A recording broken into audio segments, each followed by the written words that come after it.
رب العالمين، والصلاة والسلام على أشرف الأنبياء وخاتم المرسلين محمد وعلى آله وصحبه وسلم. ربنا هب لنا من لدنك رحمة وهيئ لنا من أمرنا رشدا. ربنا أرنا الحق حقا وارزقنا اتباعه وأرنا الباطل باطلا وارزقنا اجتنابه. ربنا اغفر لنا ولإخواننا الذين سبقونا بالإيمان ولا تجعل في قلوبنا غلا للذين آمنوا ربنا إنك رؤوف رحيم. آمين. لخوای پەروەردگار دەپاڕێم و بە گەورەی و عەزەمەتی خۆی کە عاقبەت خێرمان بکاتن و سەربەرز و سەرفرازی دنیا و قیامەتمان بکە و ئەو مەجلیسانەمان بکاتە مەجلیسی ذکر و لە تەرازووی چاکەکانمانی پێ قورس بکە و خوای پەروەردگار بە گەورەی و عەزەمەتی خۆی داهاتوومان لە ڕابردوومان باشتر بکە، بە موسڵمانی بمان ژێنێ، بە موسڵمانی بمان مرێنێ، بە موسڵمانی زیندیمان بکاتەوە ئینشاء الله تعالى. لە فرمودي ديم عن أبي هريرة رضي الله تعالى عنه قال: قال رسول الله صلى الله عليه وسلم: إن الله تعالى طيب لا يقبل إلا طيبا، وإن الله أمر المؤمنين بما أمر به المرسلين فقال: يا أيها الرسل كلوا من طيبات واعملوا صالحا، وقال: يا أيها الذين آمنوا كلوا من طيبات ما رزقناكم، ثم ذكر الرجل يطيل السفر أشعث أغبر يمد يديه إلى السماء: يا رب يا رب، ومطعمه حرام ومشربه حرام وغذي بالحرام فأنى يستجاب له. رواه مسلم. لو فرمودي دابراني برز خوشويستم كإمام مسلم روايتي كردوه لأبو هريرة رضا ورحمة خواه لسر به. أبو هريرة لدرس رابردوش قتمان كناوي أصلي خوي كاختلافي شي زور لناوكي دا عبد الرحمن كوري صخرة، ويشك لو صحابة برزاني كزور ترين فرمودي لي بيغمبري خواه عليه الصلاة والسلام الروايات كردون. وأبو هريرة كنية كي پشیلەیەکی هەبووە زۆر متووی بۆ، پشیلەکەش متووی ئەو بووە پێغەمبەری خوا عەلەیهی سەڵات وسەلام بۆ خۆشەویستی ئاوە ئەو لەقەبەی لێ ناوە فەرموویە: یا ئەبا هێڕ. هێڕ گچکەکراوەی هێڕەشە، یعنی پشیلۆکە. ئەوجا یەک شت هەیە پێم خۆشە بیڵێم لێرانە، هەندێک لەقەب هەن، ئەو لەقەبانە ئەگەر کابرا بەو لەقەبەی نەبینە ناسرێتەوە لە ڕووی شەرعیەوە ئیشکالی نییە کابرا بانجی کا، بۆ نمونە فڵانە شەل، فڵانە کوێر، فڵانە کەڕ، ئەگەر لەقەبی بێتن. بەڵام ئەگەر بۆ تەنقیس و بۆ بەکەم زانین بێت و بۆ ئیستهزا بێ دروست نییە و ئینسان تێیدا گونەهبار دەبێتن. دەفەرمێ: قال رسول الله صلى الله عليه وسلم، دەفەرمێ پێغەمبەری خوا عەلەیهی الصلاة والسلام فرمووی: إن الله تعالى طيب. طيب پێچەوانەی طیبی خەبیثە، پیسە. خوای پەروەردگار یەکێک لە ناوەکانی ئەطەیبە. ئاگاتان لێبێ کە ناوەکانی خوای پەروەردگار دێنن دەبێ بە ئەلیف لامی تعریفی لەسەر بێ: العزیز، الغەفار، القادر، المقتدر، الجبار، الطيب. ئەوە یەکێک لە ناوەکانی خوای پەروەردگار. و خوای پەروەردگار هەم لە ذاتی خۆیدا پاک و بێگەردە، بێکەم و کوڕیە، بێ نەقسە، و هەم لە ناوەکانی هەمووی ناوی پاک و بێگەردن، ناوی تەواون، کەم و کوڕیان نییە. هەر ناوێکی تەماشە دەکەی بەشێکی زۆری ناوەکانی خوای پەروەردگار تەبارەک و تەعالا، یعنی صیفەتێکی خوای پەروەردگاریشی لەگەڵدایە، و هەم صیفەتەکانی هەم ئەفعالی هەمووی پاک و بێگەرد و لە شوێنی خۆن. و لەبەرەوەش تەماشە دەکەین کە خوای پەروەردگار تەبارەک و تەعالا کە بۆ خۆی پاک و بێگەرد و بێ نەقسە، و لا يقبل إلا طيبا، و شتێکیش وەرناگرێ ئیلا پاک نەبێ. جارێ لێرانە براوە ڕێزەکانی خۆم، خوای پەروەردگار پاک و بێگەردە لەوەی کە محتاجی شتی خەڵکی بێت. یعنی خوای پەروەردگار کە دەفەرمێ لا یەقبەل ئیلا طەیبە ئیلا شتی پاک نەبێ وەری ناگرێ پێویستی بە شتی خەڵکی نییە. لێرە مەبەست چییە؟ وەرگرتنێکە قبولی کردەوە و ئەعمالە بۆ ئەوەی کە خوای پەروەردگار تەبارەک و تەعالا پاداشتمان داتەوە لەسەری.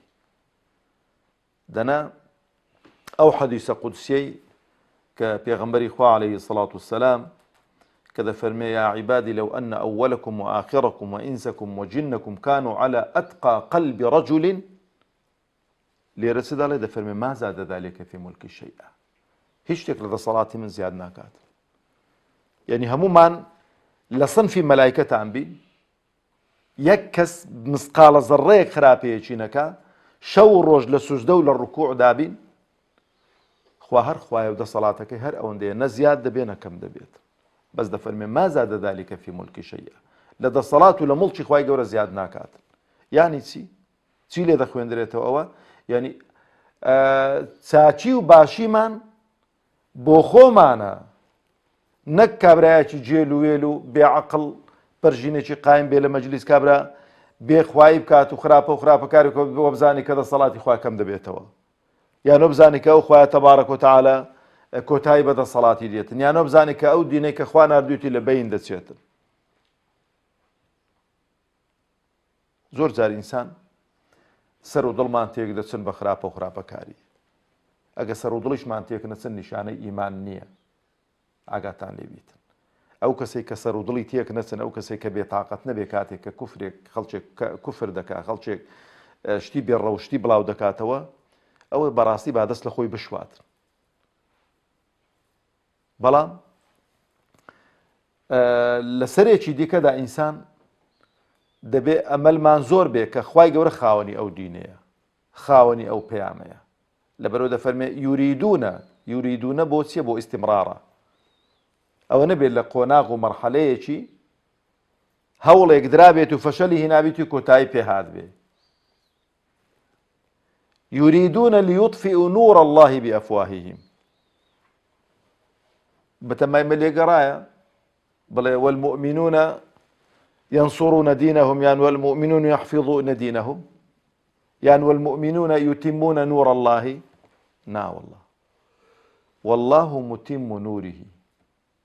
خوای گەورە ئەو نورەی خۆی کە تەقدیری کردو، ئەو پەیامەی خۆی کە تەقدیری کردو بگاتە چێ ئیمان بێنێ، چێ ئیمان نەینی، چێ هیدایەت بدرێ، چێ هیدایەت نەدرێ، هیچ کەس ناتوانێتن ڕێگری لێ بکات. لەبەرەوەش ئەگە لە یادتان بێتن لە بیدایەتی بڵاوبوونەوەی ئەو فیلمەی ئەلفیتنە کە فیلمێکی زۆر قێزەونە بۆ ناشرینکردنی شەخصی پێغەمبەر عەلەیهی سەڵات وسەلام، یعنی تەماشای کە ئیشەکانی خوای چەند جوان.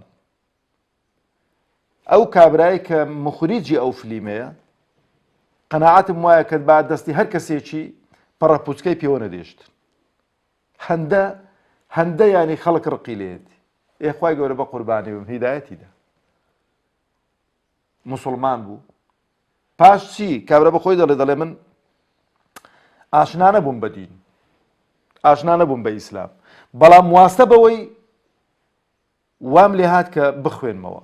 بە خلالی 1 ساڵی شادە و ئیمان دێنیتن. ئێستا خەریکی فیلمێکی دیکەیە لەسەر ئیسلام و لەسەر شخصیەتی پێغەمبەری خوا عەلەیهی سەڵات وسەلام ئینشاءڵڵا جوانترین و باشترین فیلم دەردەچێت کە واقعی ڕاستەقینەی ژیانی پێغەمبەری خوا نەقڵ دەکا عەلەیهی سەڵات وسەلام. کەواتە خوای گەورە تەبارەک و تەعالا خاوەنی ئەو پەیامەیە، خاوەنی ئەو دینەیە و خاوەنی ئەو کەون و کائیناتیە. لەبەر ئەوەش دەفەرمێ لا یەقبەل ئیلا طەیبە. شتێکی پاک نەبێ قبولی ناکات. لە چی؟ لە کردەوە و ئەعمال شتێکی باش نەبێ بە 2 شەرت کە ئیخلاص و ئیتیباع. ئەوەتان قەت لە فکر نەچێ. هەر کردەوەیەکی کە دەیکەیت ئەو 2 سیفەتەی تێدا نەبێ خوای گەورە وەری ناگرێت. خاڵسەن بۆ خوا بێ وما ئومیڕوا إلا ليعبدوا الله مخلصين له الدين. ئەو مخلصين له الدين هەمووی دەگرێتەوە. هەرچی کە پێی دەگوترێ دین دەبێ خاڵسەن بۆ خوا بێ، واستەی تێدا نەبێ، بیدعی تێدا نەبێ، شرکیاتی تێدا نەبێ، ڕیای تێدا نەبێ، ئەوانەی نابێ هیچ تێدا بێتن، ئەو جاش بە شێوەیەک بێ کە شەریعەت دیاری کردووە. وەچێش ئەو شەریعەتەی بۆ ئێمە بەیان کردووە پێغەمبەر عەلەیهی سەڵات وسەلام، کەواتە ضرورە ئێمە شێوازی خواپەرستیەکانی پێغەمبەری خوا عەلەیهی سەڵات وسەلام، عیبادەتی پێغەمبەری خوا عەلەیهی سەڵات وسەلام خۆی لێ ئاشناکەین، بیخوێنین بۆی کە عیبادەتەکان بنووکو عیبادەتی پێغەمبەر بن عەلەیهی سەڵات وسەلام لە شێوازی ئەنجامدانیدا ئاگاتان لێ بێت. لە شێوازی ئەنجامدانیدا بۆی کە کەسمان ناگەینە ئەو تەوەکل و ئەو تااقەت و توانای پێغەمبەری خوا عەلەیهی سەڵام، چونکە هەر بە سەحابەکانی گوتو، هەندێک سەحابە ڕەزا و ڕەحمەتی خۆیان لەسەر بێ ویستویانە کە لاسای پێغەمبەری خوا بکەنەوە لە کەمیەتی عیبادەت و خواپەرستیەکان. پێغەمبەری خوا نەهی لێ کردووە، فەرموویت وەکو منتان پێ ناکرێت. ئەمن خوای پەروەردگار تەبارەک و تەعالا کە ئەو ڕۆژی ویساڵ بە ڕۆژوو بوو، ئەو یعنی جاری وا بۆ 2 ڕۆژ ئەوانە بەس فەرموویت خوای گەورە ڕزق و ڕۆزی من دەدات، بەس نەهی لێ کرد ئومەتەکەی نابێ ئەوە بێت. کەواتە برا بە ڕێزەکانی خۆم، زۆر گرنگە ئینسان ئەو جار لە سەدەقە و خێر و خێرات و حەسەنات وا چاکە ئینسان ئەو شتێکە زۆر باشە، زۆر چاکە، دڵت پێوەیە، خۆشت دەوێ، حەزت لێیەتی، ئەوە بکەی خێر و سەدەقە. نەک کابراچی بۆ نمونە حەیوانێکی سەر ببڕی تەماشەکەی حەیوانێکەوە لە دوای حەیوانی بەجێ ماوە لە ڕوو ئەوەیە مێش و کرمۆزەی تێ ئاڵاون، وەچێ گوتی هەی ئەو ڕۆ مردار سوێنێ مردار بچی بڵێ وەڵای کەمە خێر و سەدەقە بسم الله چەقۆچێ لە ملی نێتن، نەوەڵا بڕۆ کاکەچی هەی قەڵەوکی هەی جوانە بینە ئەوی بکە خێر و سەدەقە، بۆ چکە خوای گەورە لا یەقبەل ئیلا طەیبە، شتی چاک نەبێ قبولی نییە، شتی خەراب مەیکە خێر و سەدەقە. جا هەر لە شتێکی گچکەوە تەماشەکە هەتا شتێکی گەورە، شتێکە کەلکی پێوە ماوە کە بۆ خۆت مەسەلەن لێی ئەتوانی بۆ خۆش ئیسیفادەی لێ بکەی، بیکە خێر و سەدەقە. ئەو جا برا بە ڕێزەکانی خۆم، وإن الله أمر المؤمنين بما أمر به المرسلين فقال، يعني تماشاك لو قضيانا پیغمبران عليهم الصلاة والسلام خواهي پروردگار شأن إيمان داراني برز كردو توا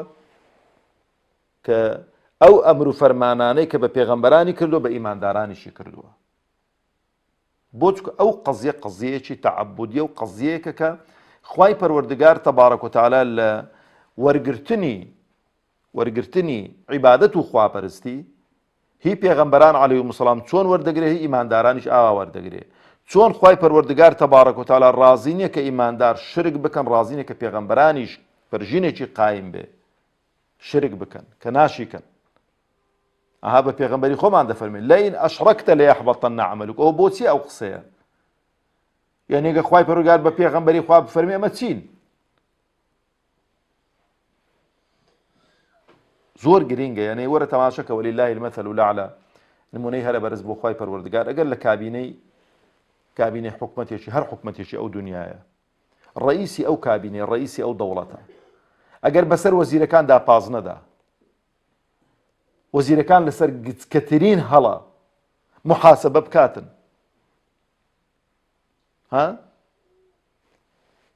خەڵکی دیکە توێن ئەوێری وەچ کابرای گوتی خەتێ ئەتوێنێ ئەوێری گەندەڵی بکە، ئەوێری دزی بکە، ئەوێری قۆڕخکاری بکە، ئەوێری یعنی ڕێ خوارکە نە. جا بەرامبەر بە ذاتی خوای پەروەردگار لە ڕووی وەرگرتنی تاعەت و عیبادەت و لە ڕووی محاسەبەکردنی لەسەر گوناه و تاوان خەڵک هەمووی وەکو یەکە. ئەو جا برا بە ڕێزەکانی خۆم دەفەرمێ چی؟ طبعا لێرانە ئەمەڕە لە بۆ چێ لە بۆ وجوبە،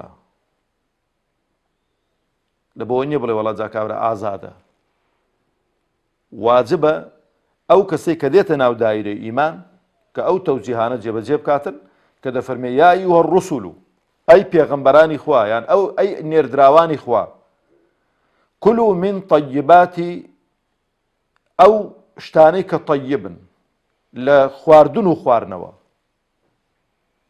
کە حەڵاڵن ڕێپێدراون، ئەوە بۆتان هەیە تەمەتوعی پێوە بکەن. لە دەرسەکانی ڕابردوو باسمان کرد کە خەڵکێک لەوانەیە زۆر بە هەڵەدا چوو بێ لە معاملەکردن لەگەڵ حەڵاڵ و لەگەڵ طەیبات و لەگەڵ ئەوانە زۆر هەڵەیەوە. خوای گەورە پێی خۆشە شوێنەواری نیعمەتەکانی خۆی ببینی لەسەر عەبدی خۆی. ئەو کەسێک کە علمی داوەتی خوای گەورە پێی خۆشە و علمی ڕاگەیەنیت. ئەو کەسێک کە غیرەتی داوەتی پێی خۆشە و غیرەتی سەرف کا بۆ دیفاعکردن لە ئیسلام و لە حەق و لە ئەو خەڵکێک کە زوڵم مستەمی لێ دەکرێتن. ئەو کەسێک کە پارەی داوەتی پێی خۆشە ئەو پارەی بەشێکی ببەخشیت و خەڵک ئیستیفادەی لێ بکاتن. و ئەو کەسەی کە پارەی داوەتی پێی خۆشە بەشێکیش لە خۆی و ماڵ و منداڵ و لە خان و بەرەو لەوانە ئەو بکاتن بۆی کە پێیوە دیار بێ برا عەزیزەکانی خۆ. وەکو پێغەمبەری خوا عەلەیهی السەڵاتو وەسەلام دەفەرمێ ئین الله يحب أن يرى أثر نعمته على عبده. شوێنەواری نیعمەتەکەی خۆی ببین لەسەر عەبدی خۆی. جا لێرانە کە ئەو طەیباتە قل من حرم زینة الله التي أخرج لعباده والطيبات من الرزق. کەواتە ئینسان بۆی بە حوجەی ئەوەی بڵێ وەڵاهی کاکە ئەوڕۆ فەقیر و هەژار زۆرن خۆت و ماڵ و منداڵی خۆت کە ئیمکانێتێ مەحروم کەی وەڵاهی ڕێواسێ ناخۆم و پرتەقاڵێ ناخۆم و سێوێ ناخۆم و نزانم چ ناخۆم و چ ناخۆم و گۆشتی ناخۆم و ئەوی بۆ ناخۆی کاکە وەڵاهی خەڵک هەمووی پێی ناخورێ. ئەو پێچەوانەی زوهدە، پێچەوانەی حاڵی بوونە لە دین و بەڕاستی لە شوێنی خۆی دانیە. لە شوێنی خۆی دانیە. هەتە بیکە خێر و سەدەقە ئەوەی کە پێت دەکرێت چکە تو برسی خوای گەورەت پێتێر ناکرێت. و خوای گەورە تەبارەک و تەعالا ئەو خەڵکەی کە نەیداوەتێ و فەقیر و هەژاری کردووە بێ سڕ و بێ حکمت نییە. حکمتێکی هەیە، سڕێکی هەیە. لۆوی ئەوە چاکە. ئەها لە ئەثەرێکیدا ئەوەیە لە ئیسرائیلیاتدا هاتووە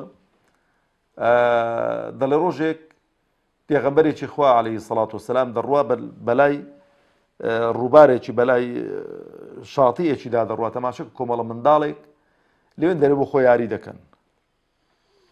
منداڵێکیش لەوێن دەرێ دانیشتووە کوێرە بەرامبەریان دانیشتووە و چاویان تێدەکاتن. ئەوی زۆر بەزەی پێدا دێتەوە دەڵێ خوایە زۆر دوعا دەکە خوایە چاوی ئەو منداڵەش چاکەیەوە بۆی دەکە ئەو منداڵانە گەمام کاتن. منداڵەکان بۆ خۆ خەریکی گەمان و بەبێ کێشە و مشکیلە. خوای گەورەش تەبارەک و تەعالا دوعاکەی جێگیر دەکات کە جێگیر دەکات تەماشا کاورە کە چاوی دەبنەوە ئەو پیرەمێردەی لەوێن دەرێ دەبین و منداڵدەی دەچی منداڵەکان قەناعەت پێ دەکات دەڵێ وەرە باسەری دەدە ئەو پیرەمێردەی بە بەردانی لێدەی. دوعا دەی خوای ئەوە چی خۆی لێ بکەیەوە. ئەوەی خوا دەیکە ئەمنوت و عاتیفەی خۆمان دەبی لەو لایدانێ. بۆ چووکە ئەو دنیا جێی ئیمتیحان و ئیبتیلایە. لە بەهەشتێ کەسی کۆرە نابینیەوە، کەسی سەقەت نابینیەوە، کەسی نەشیرن نابینیەوە، کەسی خاوەن پێداویستی تایبەتەکان نابینیەوە، کەسی باڵا کورت نابینیەوە، کەسی لاواز نابینیەوە، کەسی قەڵەو نابینیەوە. بۆ چکە جێی پاداشتە یەک مواسەفاتە. بەڵام پلەپایان جیاواز. بەس بۆ چییە؟ بۆ زیاتر و ئێمە ئیماندار تەشجیع بین خوای پەروەردگار تەبارەک و تەعالا پێغەمبەران و غەیری پێغەمبەرانیش مکەلەفن کە بەس ئیشی چاک بکەن و خۆ لە خراپە و خراپەکاری بپارێزن خوا پەنامان دادن. لەبەرەوەش تەماشەکەن برا بەڕێزەکانی خۆ. لە شەفاعەتی کوبڕا کاتێک کە خەڵک بێزار دەبێ لە حەڕەساتی قیامەت دەچنەکەن ئادەم عەلەیهی السەڵاتو وەسەلام. دەڵێنە تو ئەبول بەشەری یەکەم کەسی کە خوا بەدەستی خۆی دروستی کردووی خەڵقی کردووی لە ڕوحی خۆی ڕوحی بەدەرناوی وەبەرناوی بڕۆ لە خوای گەورە بپارێەوە تەبارەک و تەعالا شەفاعەتمان بۆ بکاتن لە وەزعی ڕزگارمان بێت جا جەهەنەمە چێن دەرێ بەس ڕزگارمان بێت ئەوەندە خەڵک بێزار دەبێت. دەڵێ ئەمن ناتوانم ئەو شەفاعەتەی بکەم شەرم دەکەم بۆ یەک گوناهی کردووە جارێک لە ئەمری خوای گەورە دەرچووە لە بەهەشت خوای گەورە فەرمی ئەو دارەیمە خۆ لێ خواردووە. ئەو جا دوور و بەردرێژە مەسەلەن کە دەچن بۆ لای ئیبراهیم عەلەیهی السەڵاتو وەسەلام دەڵێ کاتێک من دوو قسەم کردوون بەو خوای شەرم دەکەم ئێستا بچم بۆی کە بەو خێزانم گوتە خوشچیتم کە خێزانیشی بوو ئەگە بیگوت باە خوشچیتم لەوانەیە کابرا مەسەلەن دەی بیکوش باە و نانەگوت خێزانی بگوتی خوشچیتم ئەگە بیگوت با خێزانیتم کابرا دەی کوشت مێردەکەی بۆی کە ژنەکەی مارە بکاتەوە بەڵام کە گوتی خوشکیتم تەبیعیە کابرا خوشکێک کابرا ئێوە بکات و مارەی کات و داوای هاوسەرگیری لێ بکات. ئەو جا لە مەسەلەی هەندێک شتی دیکە دینی تۆش اعتیزار دێنیتەوە.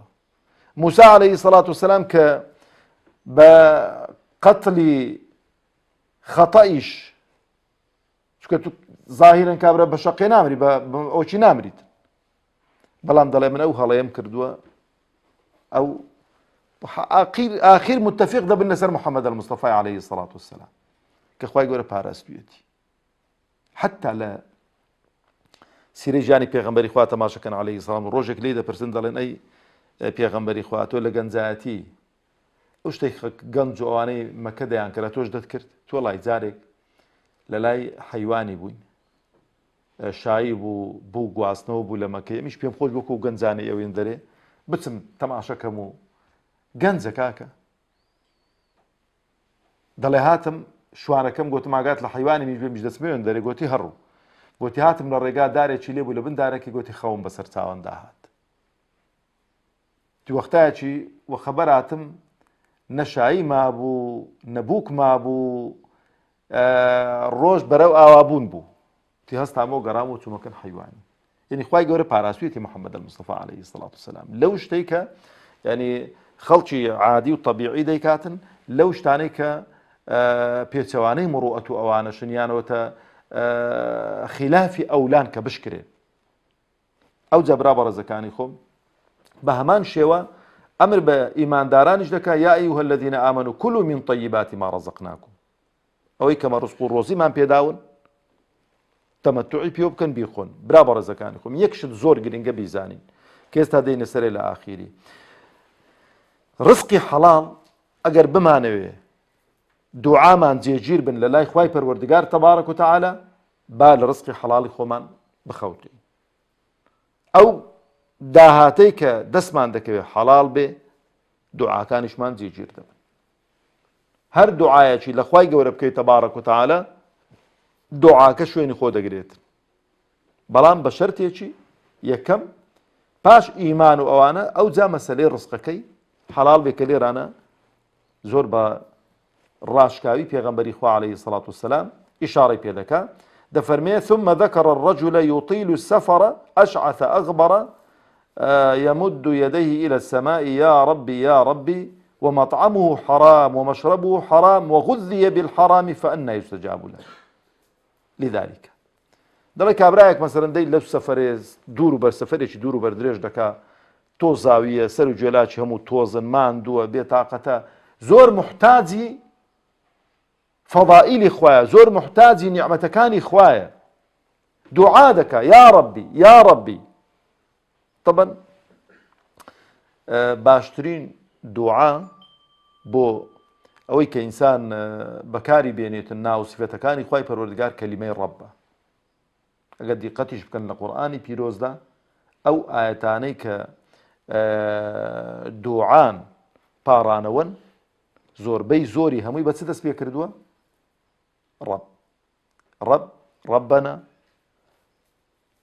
گەورەترین دوعا لە حەج و لە عومرە کە سنەتە بەس ئەو دوعایش سنەتە لەوێن دەرێ ها لە تەوابدا دەنا بۆ تێە دوعا دەکەی قورئان دەخوێنی زکر دەکەی بەڵام لە نێوان ڕوکنی یەمانی بۆ حەجەر الئەسوەد سنەتە ئەو دوعای بکەی ڕەبەنا ئاتنا في الدنيا حسنة وفي الآخرة حسنة وقنا عذاب النار کە دوعایەکی زۆر زۆر شامیل و جامعە هەرچی چاکەی دنیا هەیە بە خەیاڵتدا دەی پێش ناکە بیان ژمێری.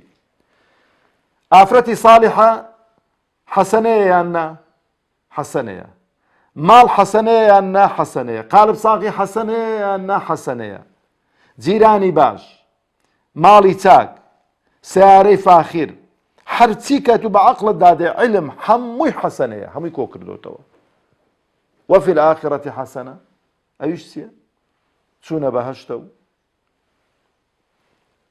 خۆشی و خۆشگوزەرایی و نیعمەتەکانی بەهەشتە و ڕەزامەندی خوایە و کەواتە ئەو دوعایە زۆر مهمە ئینسان بەردەوام دووبارەی کاتەوە و ئەو کەلیمەیەش ئینسان هەر دوعایەکی کرد ئەو ڕەبەنا ڕەبەنا ڕەبەنا زۆر مهمە کە پەروەردگاری ئێمەیە خاوەنی ئێمەیە. ئەو جا دەفەرمێ با زۆر زۆری شۆ بڵێ یا ڕەبی یا ڕەبی یا ڕەبی. بەڵام بۆ خی گەورە دوعاکانی جێگیر ناکاتن، بۆ وەڵامی ناداتەوە؟ دەفەرمێ ومەطعمه حرام، خواردنەکەی حرامە. ئەوەی یەک. کەواتە ئەتوانین بڵێن هۆکاری ڕەتکردنەوەی دوعا، هۆکانی ڕەتکردنەوەی ئیستیجابەی دوعا، یەکەم خواردنی حرامە. دوو ومەشربه حرام، خواردنەوەکەی حرامە. ستا بۆ نمونە کابرا هەر ئەوەتان بە مێشکدانێ بڵێ وەڵا مەشروبیا خواتەوە، بیرێ خواتەوە، نزانم چ دەخواتەوە. نا، جاری وایە دەبینی کابرا عەرزێکی داگیر کردووە، ئەو عەرزەی کە داگیر کردویان ئاوێکی داگیر کردو کە ئاوی عامە، ئی هەموو خەڵکیە بۆ خۆی داگیری کردو دەڵێ کاکەوە ئی منە و ناڵم کەسی استفا، ئەو ئاوە خواردنەوەکەی حرامە، خواردنەوەکەی حرامە. بستە عەردێکی لە هیچ جیرانەکەی فێڵ لێ کردووە، داگیری کردووە، هاتۆتە ولای قیسپەی لێ ولای چەقاندوون، حرامە، ناکرێت. ئەوجا چی دیکە؟ ومەشربه حرام وغذي بالحرام. وەکو بڵێ چۆن کابرا دەڵێ بەوەی پەروەردە دەبێتنیان بۆی گەشە دەکاتن، یعنی ئەسڵی گەشەکردنەکەی وەی هەر لەسەر حرام بۆ، هەر حرام لەسەر حرام، حرام لەسەر حرام. خی گەورە تەبارەک وتەعالە دوعاکانی قبول ناکات، دەشفەرمێ فأنى يستجاب لذلك. چۆن وەڵامی ئەوەی دەداتەوە خی گەورە تەبارەک وتەعالە؟ خی گەورە تەبارەک وتەعالە عاقبەت خێرمان بکە و ڕزق و ڕۆزیمان حەڵال بکە، وخوای پەروەردگار تەبارەک وتەعالە لە حرام بمان پارێزیتن، وخوای پەروەردگار زۆڕیەتیشمان و دۆست و ئەحبابانمان بپارێزی لە حرام، بۆ ئەوەی کە خوای پەروەردگار بە گەورەی و عەزەمەتی خۆی ڕەحممان پێ بکاتن و سەربەرز و سەرفرازی دنیا و قیامەتمان بکە. والسلام عليكم ورحمة الله وبركاته.